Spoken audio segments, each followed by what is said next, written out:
नमस्कार विद्यार्थी मित्रांनो, डॉक्टर सुशील स्पॉटलाइट या युट्यूब चॅनलवर आपलं सर्वांचं स्वागत आहे। 13 मार्च 2019 बुधवार संबंधीच्या महत्वाच्या न्यूज आपण बघणार आहोत। तत्पूर्वी काल मी एक प्रश्न विचारला होता, तो म्हणजे पनामा कुठे आहे असा तुम्हाला प्रश्न विचारला होता। पनामा हा जो देश आहे तो सेंट्रल अमेरिकन कंट्रीज मधला देश आहे। बऱ्याच लोकांनी त्याला साऊथ असं सांगितलं आहे। आपण एक काम करूया, जे प्रश्न चुकतील ते मी परत रिपीट करून देत जाईल। तुम्ही जर पनामा बघितलं तर हा इथं पनामा आहे बघा, पनामा कंट्री आणि पनामा सिटी सुद्धा इथे तुम्ही बघू शकता। आता याच्यामध्ये एक महत्वाची गोष्ट अशी की ही सेंट्रल अमेरिका आहे, जे साऊथ आणि नॉर्थ अमेरिकेला जोडणारा इस्तमस ज्याला म्हटलं जातं ते हे पनामा आहे। त्याच्यामध्ये दुसरी महत्वाची बाब अशी आहे की आपल्याला हा पण प्रश्न विचारला जातो युपीएससी मध्ये की तुम्हाला सिक्वेन्स विचारला जातो नॉर्थ टू साऊथ, म्हणजे हा मेक्सिको जो आहे हा इकडून हा नॉर्थ अमेरिका आहे, कोलंबिया हा साऊथ अमेरिका आहे। मग आता हे बघत असताना हे बेल्नोप्रॉम, होंडुरास, साल एल्वाडोर, निकारागुआ, त्यानंतर कोस्टारिका, पनामा हा सिक्वेन्स नॉर्थ टू साऊथ पाठ करून ठेवायचा किंवा साऊथ टू नॉर्थ पाठ करून ठेवायचा। आता याच्यात सिंपल आहे, तुम्ही कुठला एक सिक्वेन्स पाठ करा आणि त्याला तुम्ही जसं विचारलं तसं उत्तर देऊ शकता। दुसरी महत्वाची गोष्ट, आता पनामाशी रिलेटेड दुसरा महत्वाचा फंडा आहे तो म्हणजे काय, पनामा कॅनल। पनामा कॅनल जगातला सगळ्यात बिझी शिपिंग रूट आहे। 1914 मध्ये सुरू झाला होता हा। 82 किलोमीटर एवढी याची लेंथ आहे।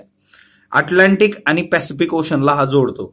आता हे महत्वाचं आहे, अटलांटिक पॅसिफिक ओशनला हा जोडतो। आणि दुसरं महत्वाचं आहे, इथं कॅरेबियन सी आहे, तेवढं एक लक्षात ठेवायचं बघा, कॅरेबियन सी आहे हा इथं, आणि हा अटलांटिक आणि पॅसिफिक ओशनला जोडणारा पनामा कॅनल आहे।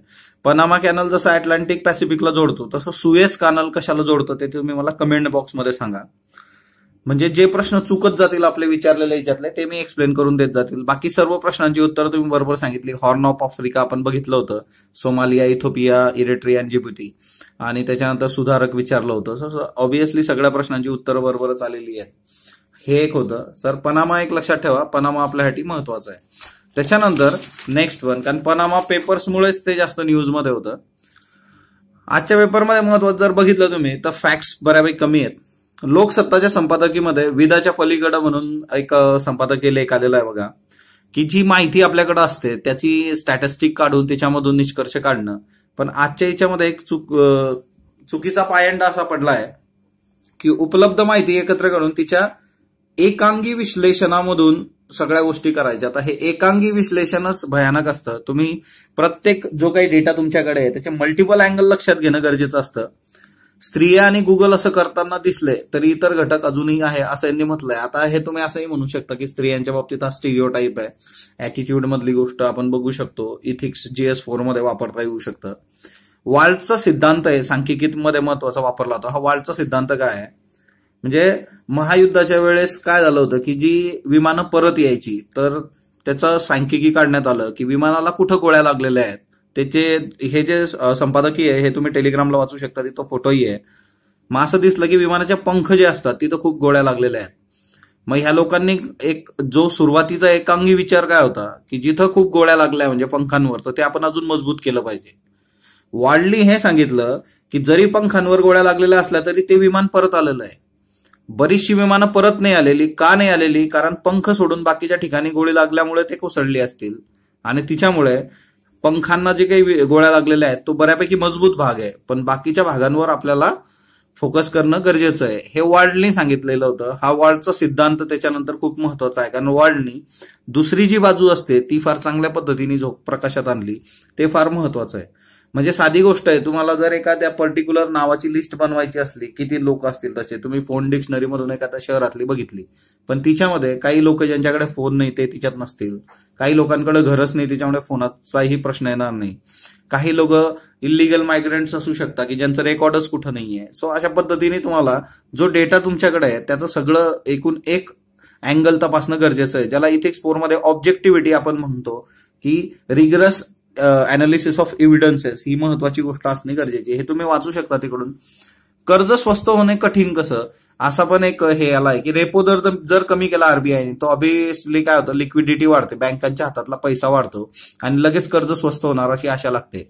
परंतु असं नसतं, याच्यासाठी नंबर ऑफ फॅक्टर्स असतात आणि व्याजदर ठरवताना निधी संकलन खर्चाचा विचार करावा लागतो। म्हणून या मूलभूत संकल्पना ज्या आहेत त्या तुम्ही इकॉनॉमीमध्ये वाचता, repo rate, reverse repo rate, MSF, marginal standing facility, CRR, हे सगळं महत्वाचं आहे, ज्याच्यामध्ये तुम्ही राजकोषीय धोरण आणि मॉनिटरी पॉलिसी या दोघी गोष्टी, फिस्कल पॉलिसी, मॉनिटरी पॉलिसी तुम्हाला माहित असणं गरजेचं असतं. UPSC किंवा MPSC प्रश्न विचारताना आपल्याला एवढंच विचारत असते की म्हणजे पैसा कधी जास्त मार्केटमध्ये जाईल, म्हणजे लिक्विडिटी जास्त कधी होईल आणि लिक्विडिटी कमी कधी होईल. खूप डीपमध्ये जाऊन आपल्याला अनालिसिस याचं विचारलं जात नाही, पण ह्या बेसिक कन्सेप्ट तुम्हाला माहित पाहिजे. याच्याकरता तुम्ही इकॉनॉमीमधून त्या करू शकता, तुम्हाला माहितच असतील ऑब्व्हियसली, आणि तुम्ही ह्या कमेंट बॉक्समध्येही सांगू शकता की हे नेमकं काय असतं. डॉक्टर अराटा इझोकाझी यांना 42वा प्रिट्झकर पुरस्कार मिळालेला आहे. डॉक्टर अराटा इझोकाझी हे जपानमधले आहेत, स्थापत्यकार आहेत. स्थापत्यशास्त्रातील नोबेल म्हटलं जातं या पुरस्काराला. जपानमधले इझोकाझी यांनी जवळपास वयाच्या 30व्या वर्षापर्यंत संपूर्ण जगाचा प्रवास केला होता आणि त्यांच्या स्थापत्य शैलीमध्ये हे प्रतिबिंब दिसतं. जगाच्या कानाकोपऱ्यातल्या ज्या काही स्थापत्य शैलीची वैशिष्ट्य आहे ती डॉक्टर अराटा इझोकाझी यांनी खूप चांगल्या पद्धतीने वापरलेली आहे. सो 42वा प्रिट्झकर पुरस्कार जपानमधील डॉक्टर अराटा इझोकाझी लक्षात असू देत, हे महत्वाचं आहे. महासागरातील 7000 सूक्ष्म प्रजातींचा शोध लागलेला आहे. हाँगकाँग युनिव्हर्सिटी ऑफ सायन्स अँड टेक्नॉलॉजीने हा केलेला आहे. आता याच्यामध्ये महत्वाचा जो काही आहे आपल्यासाठी तो म्हणजे ऍसिडोबॅक्टेरिया. ऍसिडोबॅक्टेरिया हा सागरी सूक्ष्मजीव आहे. याला फायला प्रवर्गात तो मोडतो. मातीमध्येही ऍसिडोबॅक्टेरिया मिळू शकतो.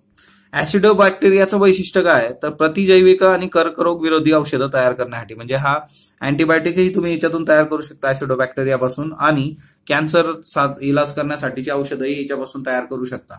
आता हे असं का होतं तर त्याचं रिझन आहे, त्याच्या मागची जो बेस आहे तो आहे क्रिस्पर तंत्रज्ञान. क्रिस्पर तंत्रज्ञान म्हणजे काय की जिनोम एडिटिंग, आपले जे जीन्स असतात त्याला एडिट करण्याचं टेक्नॉलॉजी म्हणजे क्रिस्पर तंत्रज्ञान. हे चीनमधल्या शास्त्रज्ञांनी ज्यावेळेस 2 क्लोन्सला जन्म घातला असा क्लेम केलेला आहे त्यावेळेस हे चर्चेला आलं होतं क्रिस्पर.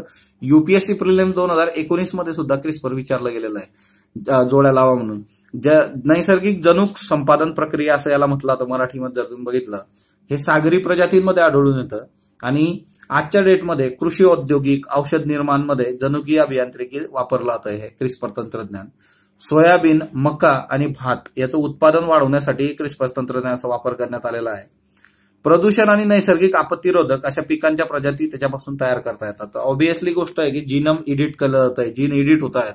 तर जीन एडिट केल्यानंतर तुम्हाला जे बेस्ट पाहिजे असलं ते तुम्ही याच्यातून घेऊ शकता.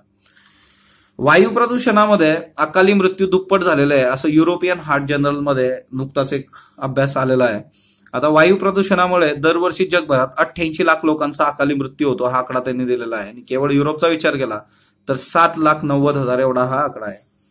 आता जो अंदाज होता की वायू प्रदूषणामुळे जितकी लोक मृत्युमुखी पडतात त्याच्यापेक्षा हा दुप्पट आहे, म्हणजे जवळपास 44 लाख एवढा अंदाज होता वायू प्रदूषणामुळे मृत्युमुखी पडणाऱ्या लोकांचा. WHO ने 2015 मध्ये धूम्रपानाची संख्या दिलेली आहे धूम्रपानामुळे मृत्युमुखी पडणाऱ्या लोकांची, तर ती जगभरात 72 लाख आहे. धूम्रपानापेक्षा प्रदूषणामुळे जास्तीचे मृत्यू होतात हे यांनी क्लिअर केलेलं आहे. सो आता दुसरी महत्वाची गोष्ट आहे की सर्वोच्च न्यायालयात एक याचिका दाखल करण्यात आलेली होती, ती म्हणजे फटाका उद्योगाविरोधातली याचिका होती की फटाका उद्योग कम्प्लिटली बंद करायचा असा त्या याचिकेचा एक रोख होता. आणि सर्वोच्च न्यायालयाने सगळ्यात महत्वाची गोष्ट याच्यावर प्रश्नचिन्ह उभं केलं की वाहनांमुळे प्रदूषण अधिक होतं. फटाक्यांमुळे तरी समजा ठीक आहे की टिपिकल एखादा सणाच्या याच्यात ते होत असतं, आणि याचा तुम्ही अभ्यास केलाय का तुलनात्मक अभ्यास की फटाक्यांमुळे होणारं प्रदूषणाचं प्रमाण आणि वाहनांमुळे होणाऱ्या प्रदूषणाचं प्रमाण. आणि त्याच्यामुळं फटाका उद्योग हा काही इलिगल बिझनेस नाही आहे, त्याच्यासाठी लायसन्स दिलं गेलेलं आहे आणि तो कायमस्वरूपी बंद करणं शक्य नाहीये, कारण कलम 19चा विचार आपल्याला करणं अपेक्षित आहे. कलम 19 काय, व्यवसायाचं स्वातंत्र्य. आणि दुसरं महत्वाचं बेरोजगारी. जर आपण एखादा उद्योग बंद केला तर तिच्यातून जी लोक बेरोजगार होणार आहे त्यांच्यासाठी पुनर्वसनाचं आपल्याकडं फुलप्रूफ प्लॅन आहे का काही, त्या बेरोजगारीचं काय करणार. सो सर्वोच्च न्यायालयाने फटाका उद्योगाविरुद्ध याचिकेमध्ये स्वतःचं हे मत नोंदवलेलं आहे. त्यानंतर पुढचं आहे साहित्य क्षेत्रातल्या पुरस्कारासंबंधी आहे. आश्लेषा महाजन 2019चा स्वर्गीय श्रीनिवास रायते विष्णू रायते गुरुजी राज्यस्तरीय बाल साहित्य पुरस्कार हा त्यांना मिळालेला आहे. महाराष्ट्र साहित्य परिषदेच्या जुळे सोलापूर शाखेच्या वतीने दिला जातो. स्वरूप रोख 21,000 रुपये, सन्मानपत्र, शाल आणि पुस्तक. ऍक्च्युली बघा इतकं बेसिक हे पुरस्कार विचारले जात नाही, पण बाल साहित्यावर सध्या बऱ्यापैकी चर्चा आहे. बाल साहित्याला परत एकदा प्रोत्साहन देणं आणि त्या सगळ्या गोष्टी, बाल साहित्यासंबंधीचं संमेलनही आपण आता साहित्य परिषद घेत असते, त्याच्यामुळे हे महत्वाचं आहे. आश्लेषा महाजन बाल साहित्य संबंधी नाव लक्षात ठेवा. त्याच्यानंतर वेद राही म्हणून आहेत, त्यांना कुसुमाग्रज राष्ट्रीय साहित्य पुरस्कार 2018 देण्यात आलेला आहे. हे खूप महत्वाचं आहे बघा, कारण हा मानाचा समजला जाणारा पुरस्कार आहे. यशवंतराव चव्हाण महाराष्ट्र मुक्त विद्यापीठातर्फे दिला जातो, पण हा कुसुमाग्रज राष्ट्रीय साहित्य पुरस्कार खूप महत्वाचा मानला जातो. डोगरी भाषेतील प्रख्यात साहित्यिक तथा चित्रपट लेखक दिग्दर्शक येते वेदराई. आता डोगरी भाषा आपल्याला, तुम्ही मला सांगा बरं, डोगरी भाषा ही 8व्या शेड्यूलमध्ये आहे का?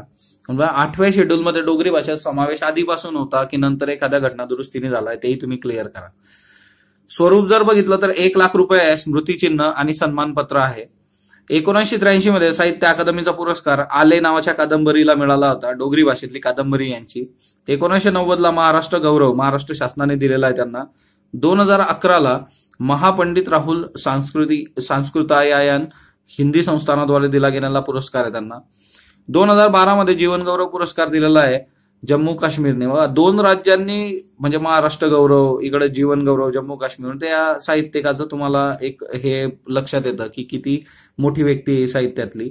1982 मध्ये वीर सावरकर चित्रपट आणि 1984 मध्ये गुलगुलशन गुलफाम नावाची दूरदर्शन मधली लोकप्रिय मालिका, या 2 गोष्टींमुळे त्यांना एक विशेष आयडेंटिटी प्राप्त झाली होती. वेदराईंवर प्रश्न विचारला जाऊ शकतो बघा. त्याच्यानंतर संपादकीयचा जर विचार केला तुम्ही तर स्वस्त घरांचं फसवं धोरण, आता जी गव्हर्नमेंटची स्वस्त घरांची स्कीम आहे त्याचं इथं भारत त्याचं क्रिटिक करण्यात आलेलं आहे. आपल्याला अशा पद्धतीने प्रश्न कधी विचारले जात नाही. कधी लक्षात ठेवा की शासनाच्या धोरणांवर सरळ टोकाची टीका टिप्पणी करणं असे प्रश्न नसतात.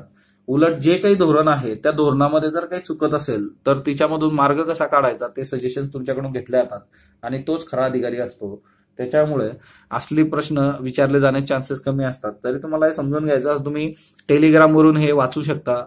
त्याच्यानंतर स्त्री पुरुष समानता अहवाल जागतिक बँकेचा आलेला आहे. तर जागतिक बँकेच्या स्त्री पुरुष समानता अहवालामध्ये कुठले निकष वापरले जातात हे महत्वाचे बघा.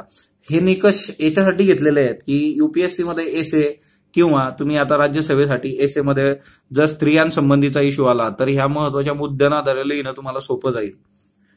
हिंडण्या फिरण्यातील स्वातंत्र्य म्हणजे मुवमेंट, फ्रीडम ऑफ मुवमेंट महिलांसाठी. नोकरी सुरू करण्यासंबंधी कायद्यातील अडथळे महिलांकरताचे. त्यांना मिळणारं वेतन, म्हणजे आपण काही दिवसांपूर्वी बघितलं होतं महिला आणि पुरुष यांच्या वेतनातली तफावत आपण बघितली होती बघा, तो तुम्ही डेटा इथं ऍड करू शकता. विवाहानंतर नोकरीमधील अडचणी, घर, संसार, मुलं आणि मग करिअर. बाळांपणानंतरच्या सुविधा, त्यांना काय काय सुविधा मिळतात ना, नंबर ऑफ स्कीम्स आहेत गव्हर्नमेंटच्या. व्यवसाय करणं, व्यवसायामध्ये असणारा महिलांचा टक्केवारी आणि त्या सगळ्या गोष्टी. मालमत्ती संबंधीचे कायदे, म्हणजे मालमत्ता ज्या वेळेस दिली जाते तर ती एका पिढीकडून दुसऱ्या पिढीकडे जात असताना महिलांचा नेमका काय अधिकार असतो, निवृत्ती वेतन मिळणं, अशा सगळ्या गोष्टी याच्यामध्ये 8 निकष घेतले जातात स्त्री पुरुष समानता अहवालामध्ये. आघाडीचे देश जर तुम्ही बघितले स्त्री पुरुष समानतामध्ये तर Belgium, Denmark, France, Latvia, Luxembourg आणि स्वीडन. सो हे असं सगळं आहे. तर एक गोष्ट लक्षात असू देत की हे निकष आपल्यासाठी लिखाण कामासाठी खूप महत्वाचे आहेत आणि गोष्टी समजून घेण्यालाही महत्वाचे आहेत. डॉक्टर सुशील स्पॉटलाइट या युट्यूब चॅनलला तुम्ही जो प्रतिसाद देत आहात त्याबद्दल मी आपला आभारी आहे. जर तुमचे काही सजेशन असले तर कमेंट बॉक्समध्ये नोंदवू शकता. चॅनलला लाईक करा, शेअर करा, सबस्क्राईब करा आणि जर तुमचे सजेशन असले कमेंट बॉक्स नोंदवा. धन्यवाद विद्यार्थी मित्रांनो.